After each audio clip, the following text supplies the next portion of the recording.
আমাদের জুনায়েদ সাকি সাহেব তিনি এবং আমাদের নূর সাহেব যে কথাগুলো বলেছেন অত্যন্ত প্রাসঙ্গিক কথা বলেছেন। সাংবাদিক ও সাহিত্যিক এহসান মাহমুদের নতুন গ্রন্থ বিচার সংস্কার নির্বাচন অন্তর্বর্তী আমলে বাংলাদেশ এর প্রকাশনা অনুষ্ঠান অনুষ্ঠিত হয়েছে আজ। প্রেস ক্লাবে আয়োজিত এই অনুষ্ঠানের প্রধান অতিথি হিসেবে উপস্থিত ছিলেন বিএনপির মহাসচিব মির্জা ফখরুল ইসলাম আলমগীর। বিশেষ অতিথি হিসেবে ছিলেন চর্চা.কমের সম্পাদক সোহরাব হাসান, গণসংহতি আন্দোলনের প্রধান সমন্বয়কারী জুনায়েদ সাকি, লেখক ও সাংবাদিক শাহনাজ মুন্নী এবং গণ অধিকার পরিষদের সভাপতি নুরুল হক নূর। অনুষ্ঠানের আয়োজন করে প্রকাশনা প্রতিষ্ঠান আদর্শ।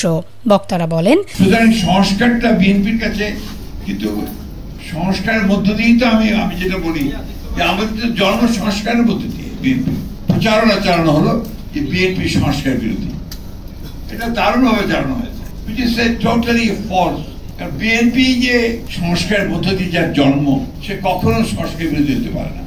রাজনীতিবিদের জীবনে যেন জীবনের হুমকি যেন না ঘটে, এটাই হচ্ছে কি আমাদের নতুন বাংলাদেশ। আমরা যে নতুন বাংলাদেশ গড়তে চাই, সেই নতুন বাংলাদেশটা আমরা মূলত এইভাবে গড়তে চাই।